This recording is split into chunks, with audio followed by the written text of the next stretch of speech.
When Mihai found that out, he insisted on flying to the front lines to see it for himself. Sometimes he could be so stubborn. His age wasn't the only thing affecting his health. Over the years, flying at high altitudes for prolonged stretches of time had ravaged and poisoned his body. But he was a man of grit. Today, after 28 years, he saw combat again. If his flight suit still wasn't good enough to protect him, I can't imagine how many Gs he hit today during the battle. As a pilot, he exceeds all our expectations. It's going to take a bit more tweaking before our drones can match his skill.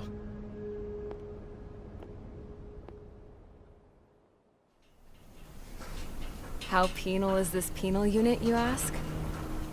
This place is a shithole. If you took the stink of all the corruption in the world, then corralled it all in one place, that would give you a pretty good idea of what the air smells like around here. We got all kinds of critters, too. Everything from flea-ridden guards, rabid dogs, and a mechanic doing a stretch for life. I can't forget the rats. Yeah, we got those. And some pilots who got their wings clipped, too. One's a great pilot, but a lousy thief. One's a gambler with no luck. And one's an anarchist with no balls. Their job here was to rev the engines on the fake runways. The idea was for Aruja's spy satellite to pick up the heat sig. Even though there weren't any real fighters here, it looked like it on their infrared. I bet you're wondering, if Aruja lost the war, how come they still have a spy satellite? 'Cause someone over there was smart enough to train a bunch of computer nerds to hack into half of Osia's satellites. That's how come. Every now and again, I'd try to bust out. And every single time, those damn dogs would drag me right back. When I was in my cell, I'd hear this voice coming from the guards room. It was the Arusian princess rallying her people on the Arusian national broadcast. All us prisoners had become big fans of hers. You want to hear something funny? The guards were big fans too. I swear to God, every time she was on the air, they'd turn up the volume on the radio and sit there listening. I could see how someone like her could win the hearts and minds of soldiers and workers alike. When the princess said something, you could tell she meant every word. Lately, she'd been having more fun with her speeches, and that made her seem even more charming. You could say her charm was like a virus. Whenever she'd point out stuff that was wrong with Osia, the prisoners in here went nuts. Hell, if anyone knew how messed up Osia was, it was the prisoners. They'd shout, "Burn Osia down." No way am I just gonna sit here and rot away in this hellhole. Dark blue. Instead of building fake-ass planes to trick Aruja, I'm gonna build one that'll really take off. You can count on that.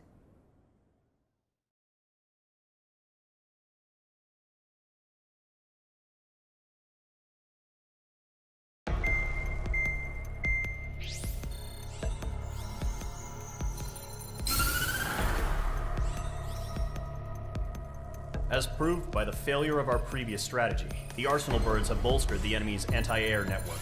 This will be difficult to overcome.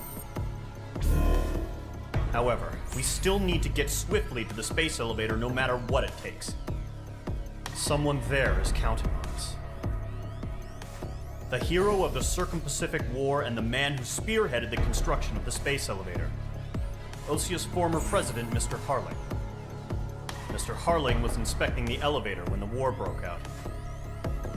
He's been classified as missing since the elevator was taken over by the Erusian forces. However, according to the latest intel, a military officer accompanying Mr. Harling hid him inside the facility. Both are waiting for a chance to escape.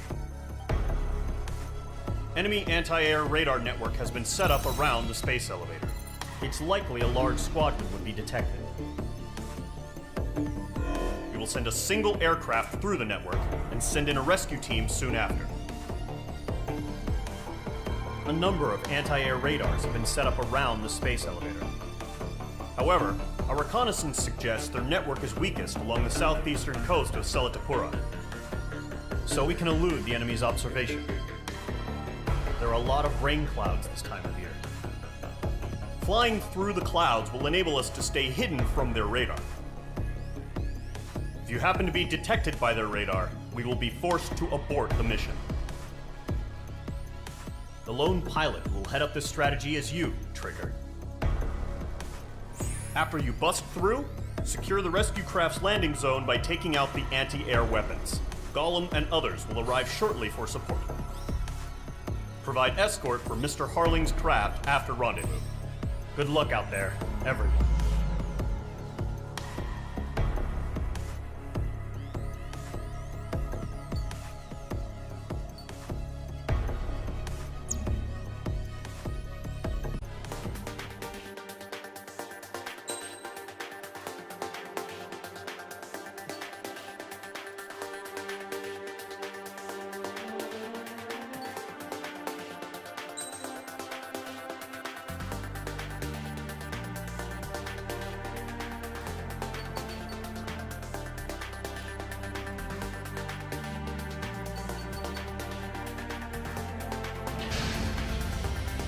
Aircraft preparations complete. Sortie ASAP.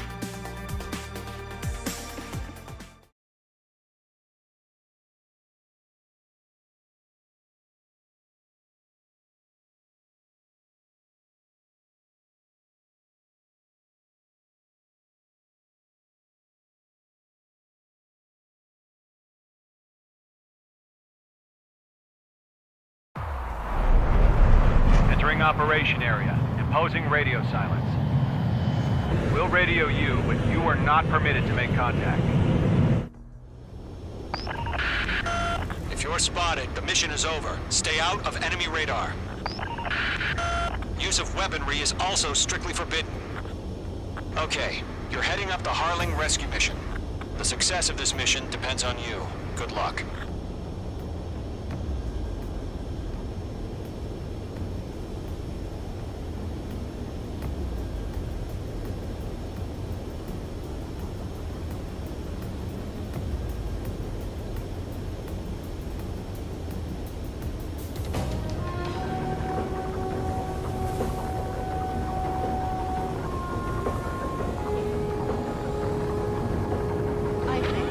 H2, you're icing up.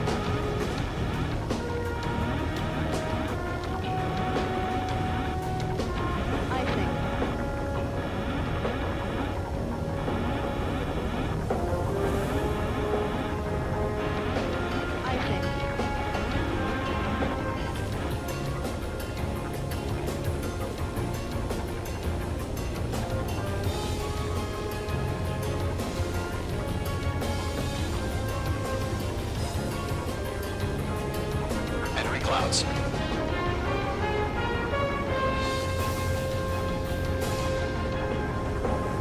Careful of ice formation in the clouds.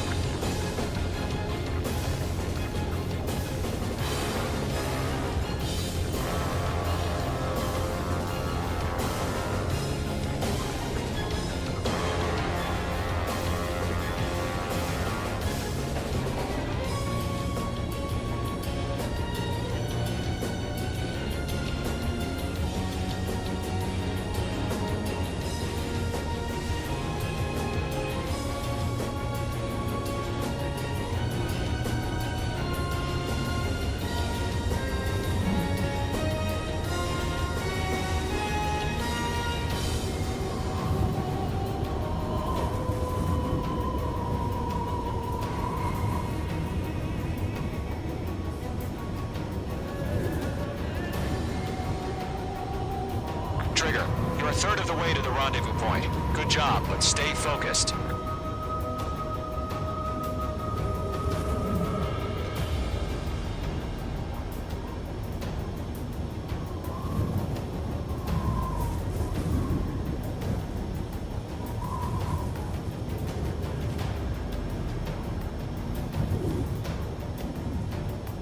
Situation normal. Nothing sighted.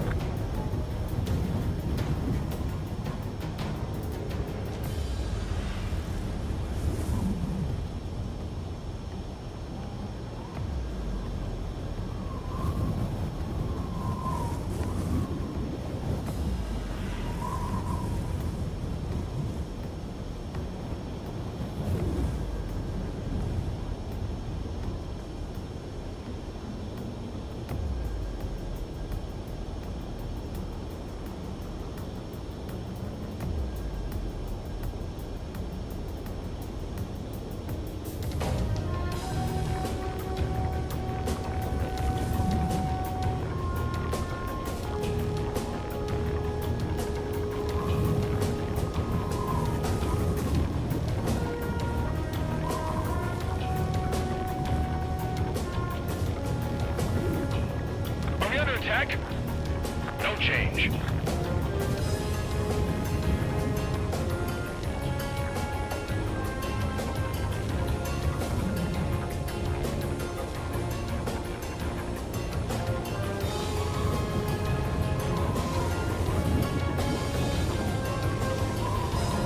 Trigger, you got 2 directions you can take up here. Just go with your gut. Don't worry, we're watching over you.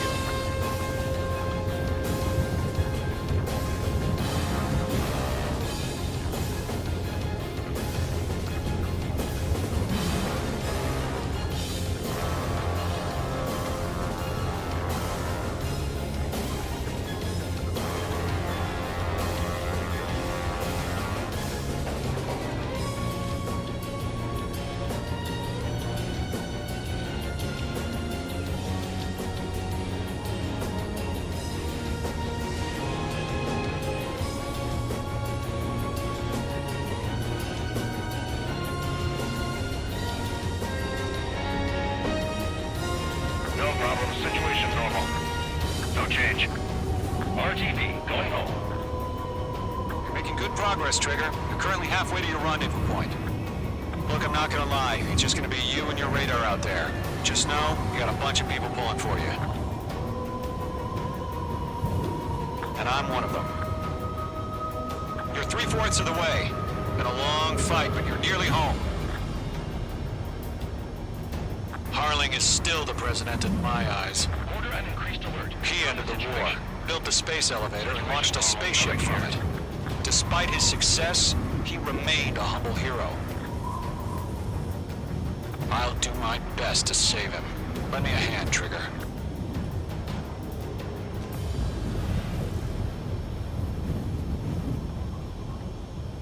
Rendezvous point dead ahead. Hang in there.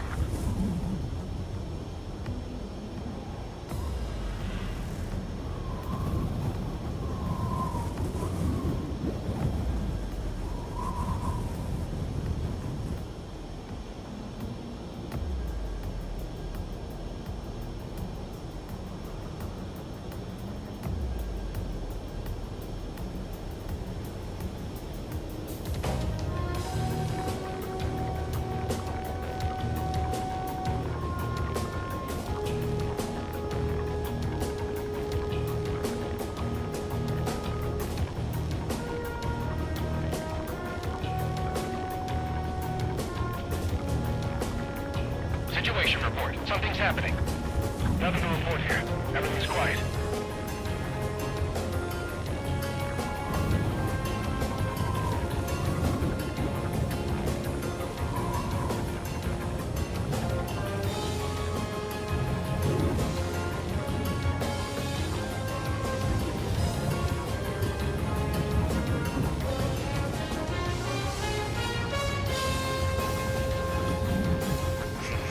Trigger, the first stage of the mission is clear. Don't celebrate yet. The real fight's about to get started. Radio silence is now lifted. The auxiliary craft will be arriving shortly. Destroy the anti-air around the space elevator. We're securing Sea Goblin's landing zone.